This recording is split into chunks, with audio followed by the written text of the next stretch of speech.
Hi guys, Pudn here. Welcome back to another Forza Motorsport video on my channel. I'll just give you some information on the track. Sebring International Raceway in Central Florida has been the home of American endurance racing since shortly after World War II. It is often seen as the testbed for endurance racing, financed as they prepare for the 24-hour Le Mans.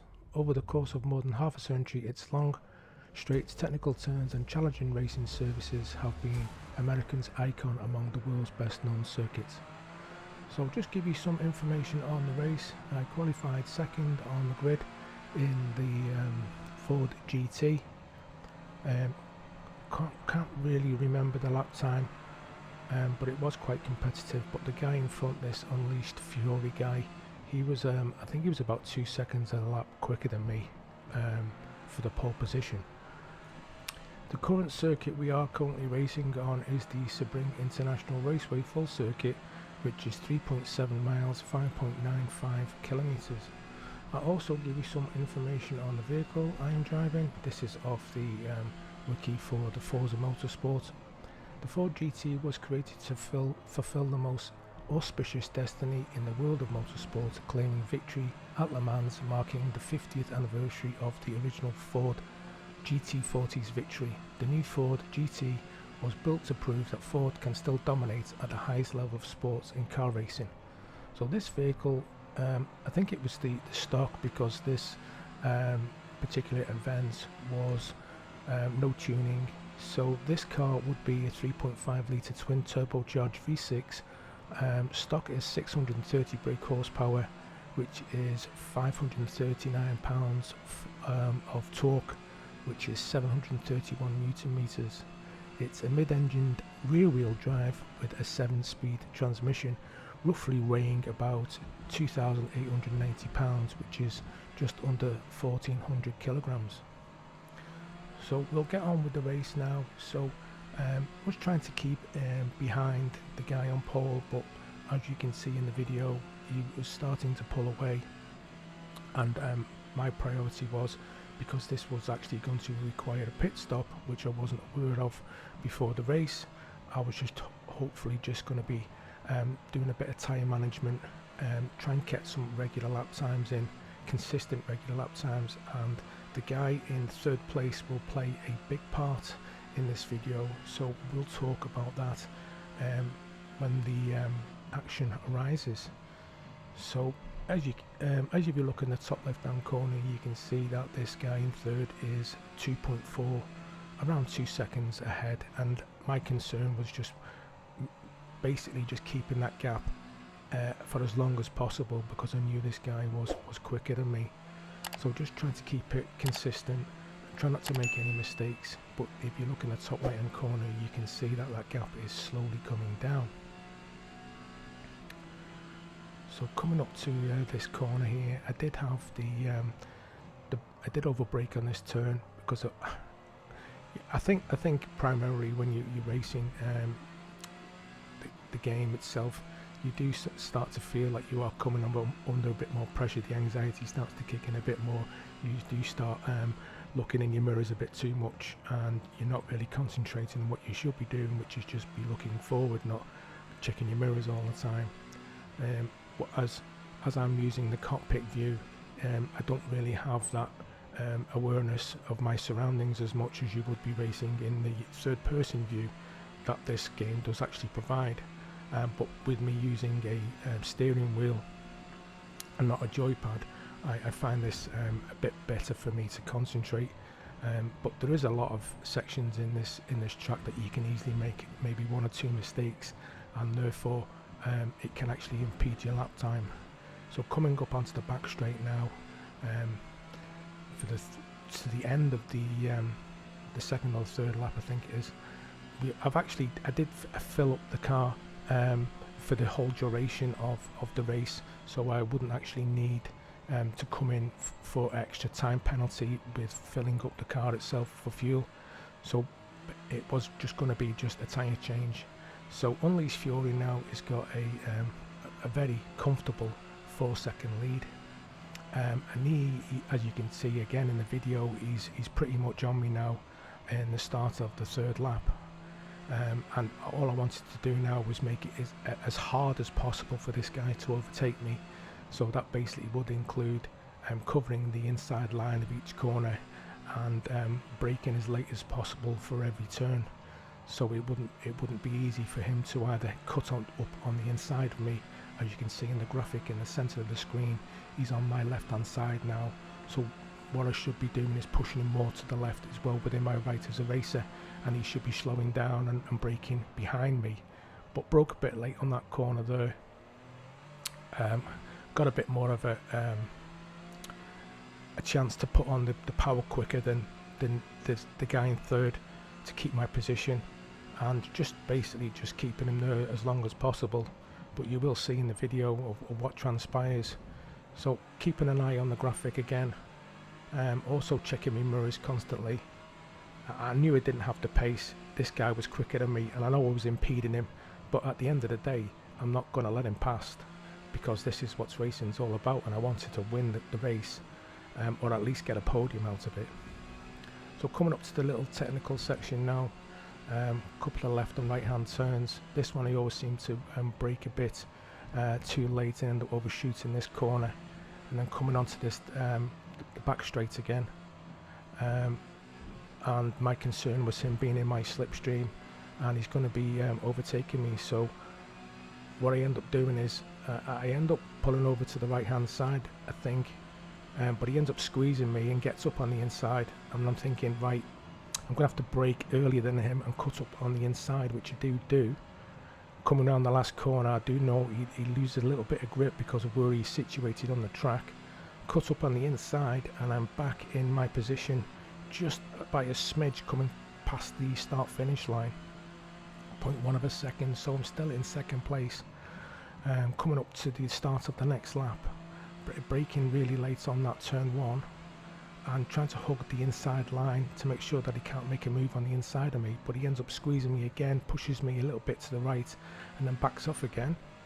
And then these little corners here, trying to keep on the inside line, up under the bridge to the sharp right hand turn coming up, which I do get wrong from time to time, especially more if you're actually under pressure as well. Didn't want to hopefully didn't want him to crash into me. Brake a bit late there, run a bit wide, but he does the same mistake. I honestly just think I'm buying me time now so I can get into the pits and maybe jump him in the pit lane. But it all comes down to strategy as well as you know, being consistent on the track and not making it as least mistakes as possible. So coming round through the infield section now, we've got a right turn and then another right coming up. Braking a bit late again. He's just waiting to make a move. He's pushing me again there on the inside. It's all fair racing. It's total respect to the guy. He's very, very professional when it comes to, especially this game, which isn't really primarily a simulated racing game. It's more of an arcade racer, but very much respected by him and myself for having a good competitive race. So we're coming up onto the back straight now, and this is where Nee makes his move. He's up on the inside of me now. I couldn't cover it up in time, and I think he's going to get his braking marker spot on this time to get up into second position. As he covers the inside line there, very respectable move. I'm just basically on the full power here, pushing us to the car to the limit, trying to get into his slipstream again. He's pulling wide for the start of turn one so we can get a nice exit. I was going to think about going up on the inside, but I knew that wouldn't be the right move due to the fact that I could actually have made contact and span us both out. So I just thought I'd play the long game. And I also did realise that this guy would start pulling away now. So primarily with me looking at the tyre degradation in the bottom right graphic, you can notice that my left rear tyre is slightly losing a bit of grip, and now the left front as well, because the way the orientation of the track is, I think it pushes more onto the left hand side of the tyres. So what I was thinking here is just basically just to stay in front, and as you also notice now, we're actually fighting for the podium first and second, because that Unleashed Fury guy went into the pits on the previous lap. I ended up braking a bit too late on that corner there. I thought I was going to hit him, and as a respect, I let him back through because I thought that was a bit over aggressive on my part, and also didn't want to get any penalties. Hopefully the stewards would look at it kindly to say, well, okay, he's made a bit of a harsh move there, but there was no contact, which I was very relieved about, because I'm not actually sure how it would affect the vehicle going forward. So coming round for the next couple of corners now, we've got a right and then a left and a right and back onto the back straight, and I was thinking now is the best time with the tyre degradation is to go into the pits, and this actually made a great move on the strategy side of this race. So coming up onto the back straight now, coming around to the last corner, and this was my opportunity to get in and out the pits, quick tyre change and hopefully jump him in the pit lane, and fingers crossed we will be able to come out and be in front of him by a safe margin. So into the pit lane now, we're going to get the crew selecting the correct tyres. Went for another medium compound tyres. I'm not sure you actually have to change the compound. You can just stay on mediums or softs for example. So the Ford crew get me in and out in a nice 2.681 seconds, and I do actually make a mistake coming out the pit lane, as you'll see in a minute. So the other cars in this multi-car race, they've just gone past. They've got the blue icon above the vehicles, so it's basically like a multi-car race, as I've just said. So this white line on the left hand side here, I thought that was actually the pit exit line, and then realised by mistake that's actually the track, the side of the track for the first corner. So we ended up running a bit wide on that corner there, but I didn't get a penalty by the stewards, which I was quite happy about. So currently up on, we've got 3 laps of fuel left. I think we're on like lap 6 now. I can't really confirm that because of where I've put the replay window, because it's actually covering the information which I can't see. So hopefully what I was thinking is I was going to come round to start the next lap, and we would find out where knee would be. And if you look in the top left hand corner, you can see he has a 30.5 second lead, with the current pole sitter Unleashed Fury with a 15.5 second lead, but he does have a 0.23 mile penalty that could have been maybe going off the track or hitting a wall or whatever. I'm not sure how the penalty system works in regards to how the stewards dish out the penalties, because you know all games are different. So coming up to the little 2 little corners before we start the start fair onto the back straight again, and I'm constantly checking the graphic in the top left hand corner.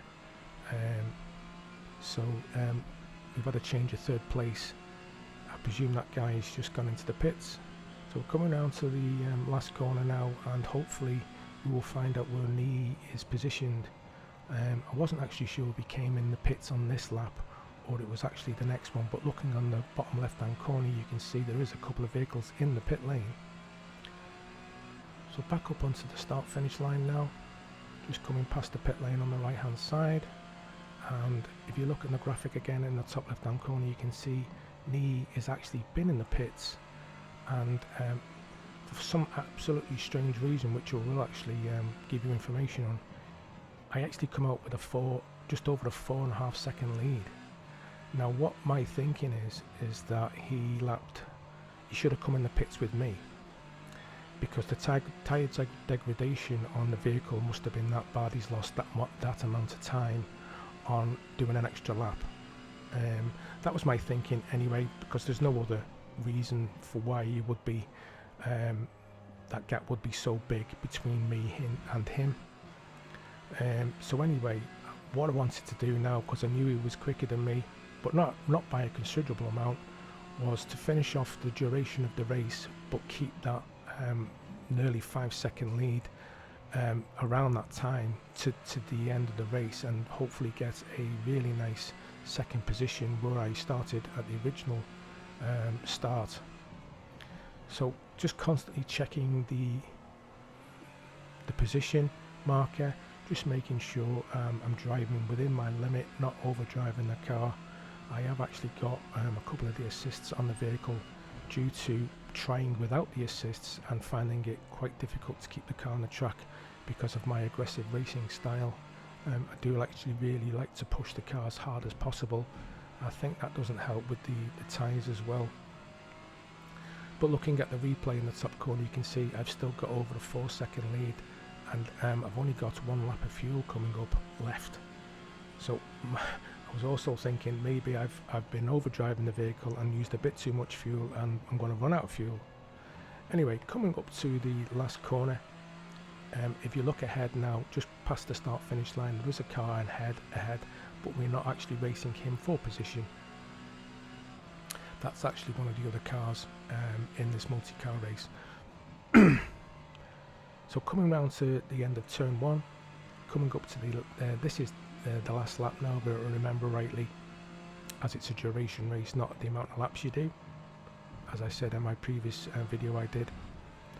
And happy to say the distance is about 4 seconds, so I was quite happy with that and my ability to keep the position where I was by making a really good pit strategy there. So there you go guys, that's the end of the race. A full distance for 26.891 miles and the fastest lap of 2:05.711. The winner had a 2:04.615, and he was lapping around the same times as me at 2:05. So guys, I hope you enjoyed this one. I do appreciate your support. If you do want to follow my content, do please consider subscribing and hit that notification bell for further updates. I will post a video in the top right hand corner for you to watch if you are still interested in watching another one. Thanks again. I'll speak to you soon. Bye for now.